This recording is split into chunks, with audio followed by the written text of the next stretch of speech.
ఒక సదుద్దేశం, ఒక సదాశయం లేకుండా ఒకరు కన్యాకుమారి నుంచి కశ్మీర్ వరకు నడిచిన అది ఒక నిరర్ధకమైన నడకగా చరిత్రలో మిగిలిపోతుంది.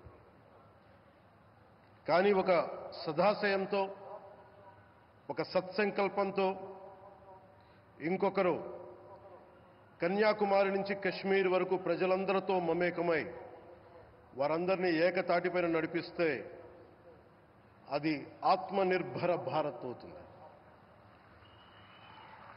అదే కన్యాకుమారి నుంచి కశ్మీర్ వరకు ప్రజలకి వారి పరిసరాల శుభ్రత యొక్క బాధ్యతను తెలియజేస్తే అది స్వచ్ఛ భారత్ అవుతుంది. అదే కన్యాకుమారి నుంచి కశ్మీర్ వరకు ప్రజల గుండెల్లో దేశభక్తి, ధైర్య సాహసాలతో నింపితే అది పటిష్టమైన, బలిష్టమైన భారతం అవుతుంది. అది ఒక రోజున అఖండ భారతం అయి తీరుతుంది.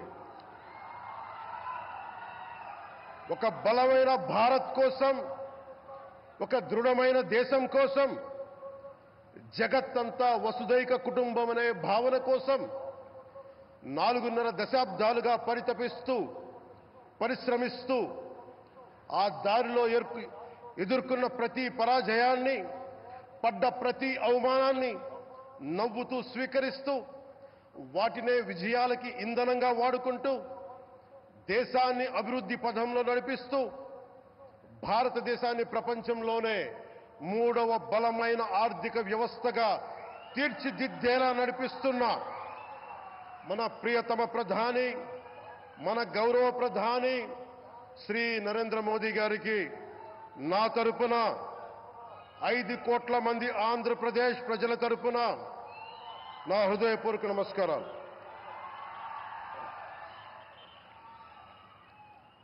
విద్యార్థి నాయకుడిగా రాజకీయాల్లో ప్రవేశించి రెవెన్యూ మంత్రిగా, ఆర్థిక మంత్రిగా మొదలై తెలుగుదేశంకి రథసారథి అయి 4వసారి ముఖ్యమంత్రి అయి తెలుగు ప్రజల్ని అభివృద్ధి పదంలో నడిపిస్తున్న దార్శనికులు, రాజకీయ ఉద్దండులు గౌరవ ముఖ్యమంత్రి శ్రీ నారా చంద్రబాబు నాయుడు గారికి నా హృదయపూర్వక నమస్కారం.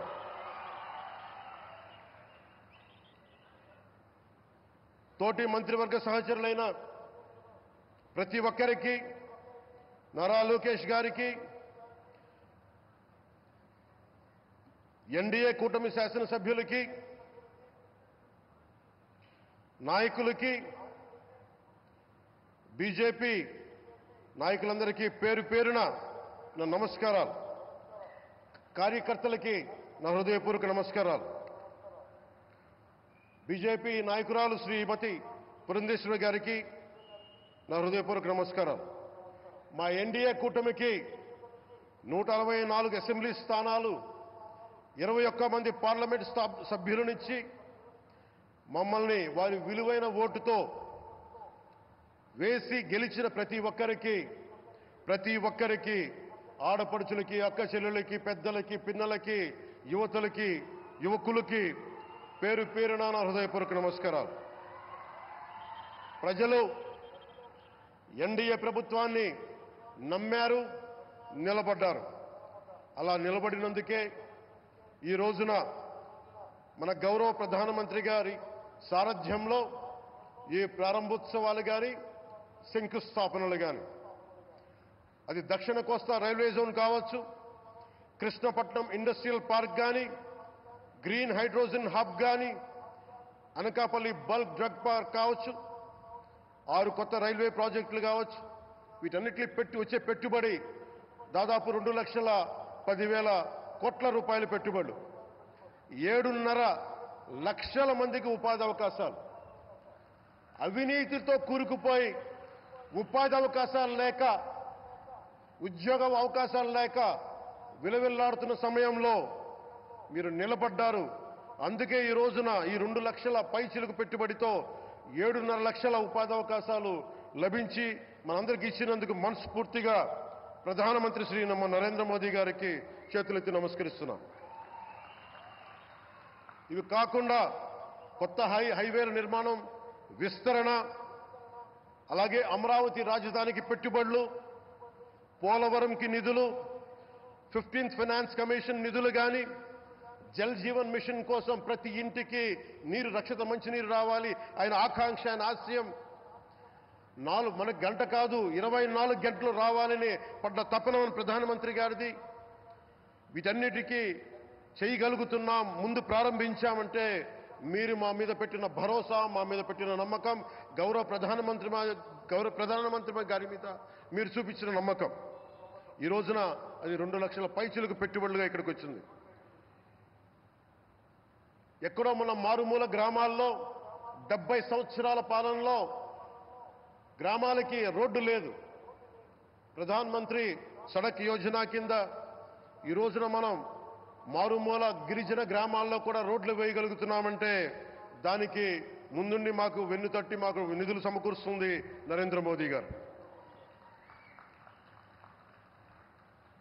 భారతం అభివృద్ధి పదంలో ఎందుకు చేశారు ఇవన్నీ అంటే, భారతదేశం అన్ని రాజ్యాలు, అన్ని రాష్ట్రాలు ఏ ఒక్కరు కూడా అభివృద్ధిలో వెనకపడకూడదు. అది మనకి తెలంగాణ కావచ్చు, ఆంధ్రప్రదేశ్ కావచ్చు, ఆంధ్రప్రదేశ్లోని ఉత్తరాంధ్ర, రాయలసీమ, మనకి కోస్తాంధ్ర కావచ్చు, ఎక్కడా కూడా ఏ ప్రాంతం కూడా వెనుకపడకూడదు. అభివృద్ధిలో అందరికీ సమాన వాటా ఉండాలని చెప్పే ఈరోజు ఇన్ని పెట్టుబడులు. ఈ మోదీ గారి సంకల్పానికి, సహకారానికి, ఆయన గైడెన్స్కి మనస్ఫూర్తిగా నా కృతజ్ఞతలు. 5 ఏళ్ల అవినీతి అరాచక పాలనలో ఆంధ్రప్రదేశ్ అంధకారంలో కూరుకుపోయినప్పుడు ఆ రోజున మన ముందుకొచ్చి మేము ఎన్డీఏ కూటమితో మనం నిలబెడదాం, ఆంధ్రప్రదేశ్ ప్రజల ఆకాంక్షలు నిలబెడదాం, అభివృద్ధి పదంలో నడిపిద్దామని చెప్పి ఆ రోజు ఆశాజ్యోతిలో నిలబడ్డారు. అసలు అభివృద్ధికి ఆస్కారమే లేదు ఆంధ్రాకి అనే స్థితి నుంచి అభివృద్ధి అంటే ఆంధ్రానే అని చెప్పుకునేలా గౌరవ ముఖ్యమంత్రి గారి నాయకత్వం, చంద్రబాబు గారి నాయకత్వంలో, ప్రధానమంత్రి గారి నిర్దేశకత్వంలో, వారి సూచనలతో సహకారంతో కేబినెట్ కానీ, మంత్రివర్గ సహచరులు కానీ, ఎన్డీఏ కూటమి ఎమ్మెల్యేలు కానీ, మేమందరం కార్యకర్తలు అందరం కష్టపడతాం. అహిర్నిశలు రేయం భవళ్ళు కష్టపడతాం. దేశ ప్రగతిలో భాగస్వామ్యులవుతాం. మేము ప్రధానమంత్రి గారికి అండగా ఉంటామని తెలియజేసుకుంటూ, ఆంధ్రప్రదేశ్లో ఉన్న ఆంధ్రాకి వెలుగుతో నింపుతున్న మీ నిండు హృదయానికి నా హృదయపూర్వక కృతజ్ఞతలు తెలియజేసుకుంటున్నాను. మరోమారు మీ అందరికీ ధన్యవాదాలు తెలుపుకుంటూ, నమ్మకం పెట్టారు. మీరు పెట్టిన నమ్మకానికి ఈ రోజున 2 లక్షల పైచిలకు పెట్టుబడులు తీసుకొచ్చాం. ప్రధానమంత్రి గారు ఉండటం వల్ల, సమర్థవంతులైన చంద్రబాబు గారు ఉండటం వల్ల మేమందరం నేర్చుకోవడానికి, పనిచేయడానికి సంసిద్ధంగా ఉన్నాం. సో మీరందరూ ఇదే సహకారం ఇవ్వాలని మనస్ఫూర్తిగా కోరుకుంటూ, ఆ భగవంతుడు, ఆ లక్ష్మీ నరసింహుడు ఈ దేశాన్ని మరింత ప్రగతి పదంలో నడిపించేలా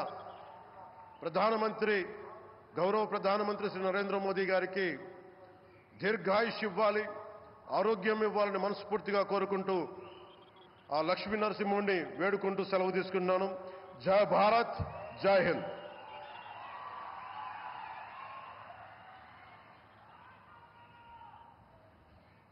thank you sir, thank you very much. మరి అలా